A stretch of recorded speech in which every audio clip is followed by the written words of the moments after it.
les deux et un petit peu le vendredi soir aussi du fait de... Déjà on commence par un échauffement que Florence nous donne.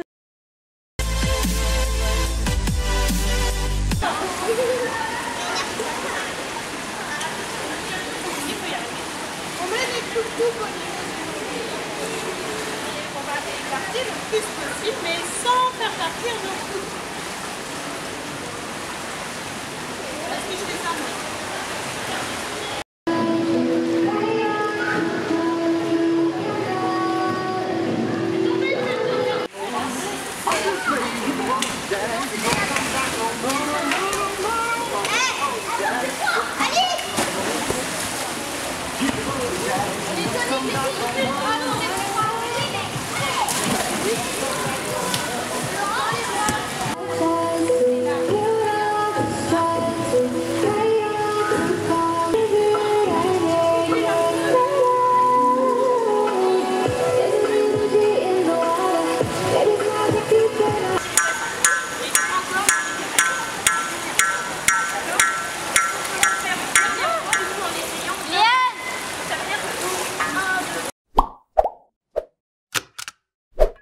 À comment vous vous entraînez.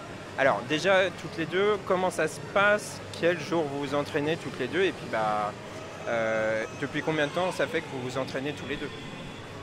Alors en fait on s'entraîne surtout le samedi toutes les deux et un petit peu le vendredi soir aussi. Du fait de mes études je peux pas être sur Cholet toute la semaine, donc on s'entraîne plutôt sur le week-end. Et à partir du moment où je vais être plus sur Cholet, on va pouvoir un peu plus s'entraîner pour la compétition qui est en juin.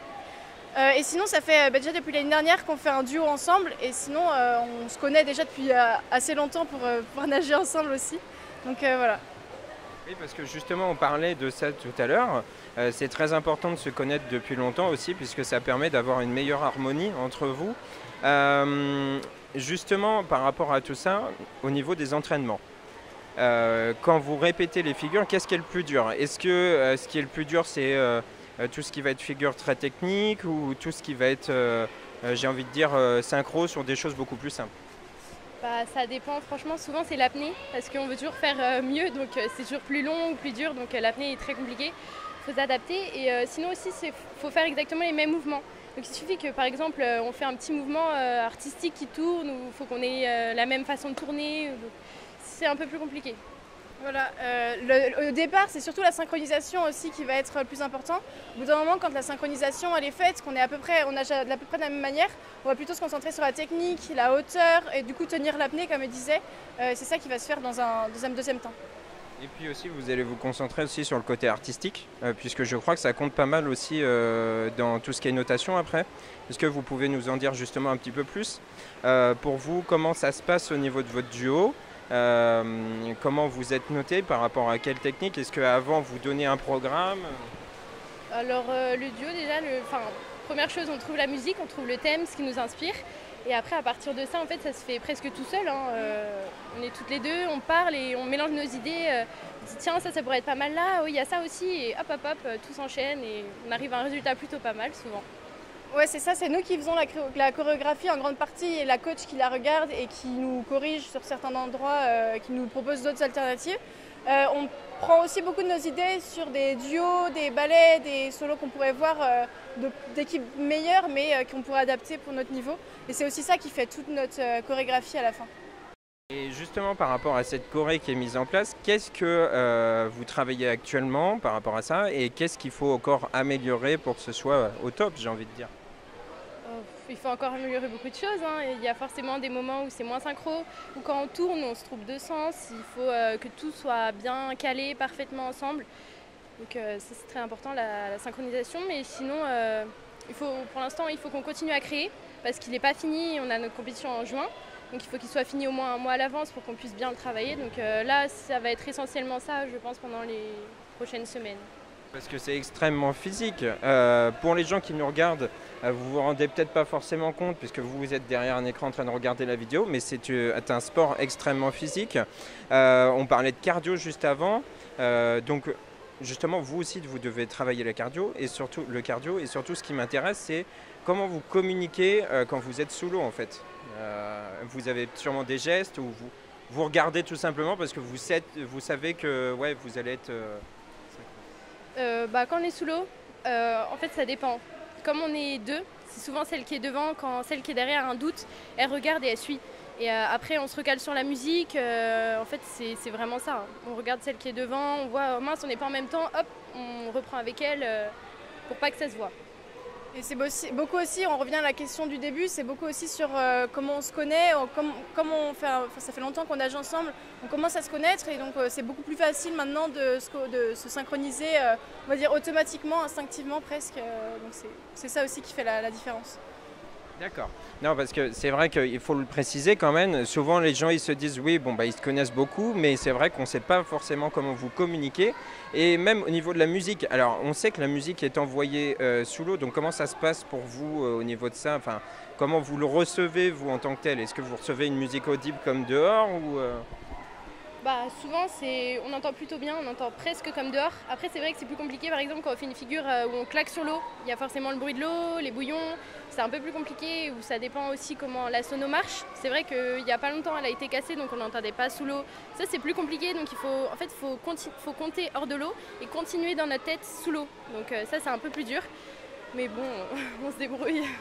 Oui, c'est ça, la musique fonctionne aussi à peu près aussi bien hors de l'eau que sous l'eau, mais il y a toujours des problèmes et on nous prépare souvent aux problèmes, on nous dit toujours de ne pas s'arrêter même si on n'entend pas ou pas assez sous l'eau. Et puis c'est aussi quelque chose d'apprendre la musique, enfin on l'apprend pas vraiment, mais instinctivement on commence à la connaître de plus en plus, on pourrait presque la chanter. Et du coup c'est ça qu'on fait un peu dans notre tête, soit on la compte, soit on la chante, c'est comme on le sent surtout. est-ce que depuis tout petit, quand vous avez commencé la natation synchronisée, c'est en place ou ça s'est fait au fur et à mesure? Parce que c'est pas évident d'avoir un rythme comme ça et de dire bon bah 1, 2, 3, 1, 2, 3. Enfin, moi je ne connais pas, mais... Bah, depuis toute petite, en fait, c'est ça qu'on apprend dès le début. Parce que dès le début, pour le gala, il y a forcément une musique. Alors pour les plus petites, c'est plus simple. Il y a par exemple des moments forts ou des tapes au début. Et peu à peu, on commence à compter.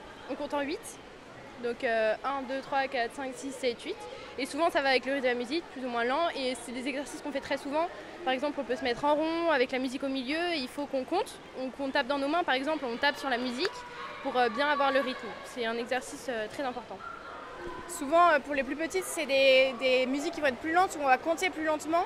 Et en fait, comme elle disait, c'est des musiques qu'on compte enfin la plupart du temps on compte en 8. Ça veut dire que la musique elle est en 4 temps pour les musiciens ou les danseurs, ils comprendront. Du coup, on la décompose en 8, mais ça m'est arrivé aussi de nager sur des musiques où on comptait en 6 par exemple. Ça dépend aussi beaucoup de la musique et je sais aussi qu'il y a des moments où on ne peut pas compter, on est obligé de se suivre un petit peu instinctivement. Ça arrive plus souvent en solo ou en duo, mais voilà, il y a des moments aussi où on doit sentir un peu plus la musique. D'accord, bah merci à vous deux d'avoir répondu à ces questions. Comment ça se passe déjà au niveau de l'entraînement? Comment ça se dégoupille? Par quoi exactement? Qu'est-ce que vous préférez aussi, quoi?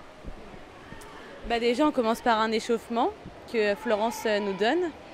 Donc on s'échauffe souvent environ entre 600 mètres à peu près de la sportive et je dirais environ 200 mètres de nage synchro. Ouais, de déplacement. Et puis après, on travaille vraiment les éléments qui posent plus problème dans le ballet. Donc en ce moment, c'est les portées et les figures. Mais comme on n'est pas tout au complet, on avance doucement. Alors justement, par rapport à ces portées et ces figures, on a pu le voir lors d'un entraînement de nous quand on est venu filmer, qu'effectivement, il y avait quelques portées assez sympathiques ou quelques figures assez sympathiques, mais compliquées à réaliser. Il faut être très synchro entre vous les filles. Donc, quel est le plus dur en fait? Le plus dur, c'est la synchro. La difficulté des filles. Mettre aussi, par exemple, pour un porté, c'est être toutes au même niveau, bien synchronisé, donner la même force et donner une bonne impulsion en même temps. C'est ça. Donc, gérer le tout quand on n'est pas toutes là, c'est compliqué. Et là, ce qui pose problème en ce moment, qu'est-ce que c'est essentiellement au-delà du fait qu'il y ait de la synchro, c'est l'apprentissage de toutes ces figures, enfin ça se répète de toute façon. La tonicité aussi, il faut qu'on soit bien tonique pour les mouvements, donc des fois c'est hyper... c'est ça. Ça demande beaucoup d'énergie de toujours tendre jusqu'à la pointe des pieds, les mains hyper tendues, etc. Donc c'est vraiment ça sur lequel on doit travailler et aussi le cardio pour tenir les 3 minutes de ballet en enchaînant le tour en entier. Et alors justement cette tonicité, ce cardio, comment vous le travaillez? Vous personnellement, peut-être en dehors des entraînements, peut-être que aux entraînements? Déjà, les filles elles ont un entraînement le mardi où elles font du cardio. Donc, pendant 10 minutes à peu près en cours, après on fait énormément d'exercices sur les abdos, des squats, etc. pour énormément travailler le cardio. Après on a l'entraînement du mercredi qui était plus porté sur le solo et duo qui ont maintenant fait leur compète. Donc là on travaille la technique, etc. Et pareil le vendredi il est plus axé sur la technique. Et le samedi c'est un entraînement axé plus sur le ballet, l'avancement en musique, etc. D'accord, donc on voit vraiment que vous avez chacun vos rôles à jouer et puis vous avancez au fur et à mesure. Alors ça fait longtemps que vous vous connaissez aussi peut-être tous ensemble, puisque c'est important aussi la durée dans la natation synchronisée, c'est-à-dire que plus vous vous connaissez depuis longtemps, plus ça va être de mieux en mieux, quoi. Comment vous le voyez-vous ça?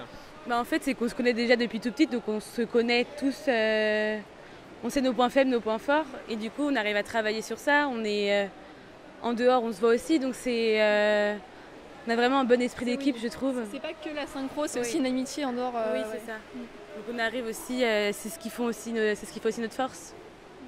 Et c'est ce qui fait que vous allez du coup vous améliorer aussi sur les entraînements. Alors par rapport à l'entraînement justement avec la coach, comment ça se passe? Qu'est-ce qu'elle vous donne comme conseil par rapport à la tonicité notamment qu'on parlait juste avant, ou au cardio? Elle doit vous donner des conseils. Aussi, on voit que de temps en temps vous vous filmez pour regarder après. Je trouve ça hyper important que Florence nous filme. Comme ça, déjà, nous, on arrive à voir ce qu'elle nous dit. Et nous aussi, ça nous permet de nous corriger en voyant ce qu'on fait en dehors. Oui, c'est tout. Ok, très bien. Est-ce que vous avez quelque chose à rajouter par rapport à tous les entraînements? Et quel est surtout l'objectif final pour vous avec ce groupe? Alors là, l'objectif final, on aura notre compète le 4 juin. Donc ce sera des interrégions à Chartres. Et donc on espère pourquoi pas une qualification au championnat de France en fin d'année. Et donc là vous serez tout l'ensemble du groupe du coup? Oui. Et alors qu'est-ce qui pour vous va être la difficulté lors de cette compétition? Parce que là vous vous entraînez tout le temps et tout ça, mais d'ailleurs comment vous faites pour retenir en fait tout ce qui est technique et tout ça? En fait ça reste souvent la même chose. Pour les figures, pour monter c'est du coupe-coupe. Ça reste souvent du coupe-coupe. Des fois, en fait, on le fait sans réfléchir, c'est un automatisme. Et à force de faire les figures, on ne réfléchit plus à comment on doit mettre la jambe. Au début, oui, quand on l'apprend, mais puis à la fin, après. Et justement, qu'est-ce que c'est le coupe-coupe? Parce que tout le monde ne connaît pas pour ceux qui nous regardent. Vas-y, montre. Alors, on est comme ça, sous l'eau, et on doit faire comme ça pour donner des grands mouvements et pour pouvoir monter avec nos jambes. Oui, c'est ce qui vous permet de rester à hauteur au niveau de la surface. Et alors vous mettez des points de temps en temps, je vais finir sur ça, vous mettez des poids de temps en temps. Qu'est-ce que ça vous permet, ces petits poids? Qu'est-ce que ça vous apporte? Ou même les bouées des fois que vous prenez, on voit, c'est surtout pour peut-être remonter plus à la surface Les poids en fait, on se sent plus lourde. Du coup on force beaucoup plus sur nos bras, sur nos jambes, tout ça. Et en fait ce qui nous permet quand on les enlève, on se sent plus légère, on garde cette force. Du coup on monte plus facilement. Ça permet de travailler du coup un petit peu la tonicité qu'on parlait juste avant. D'accord, merci à vous deux en tout cas pour cette réaction.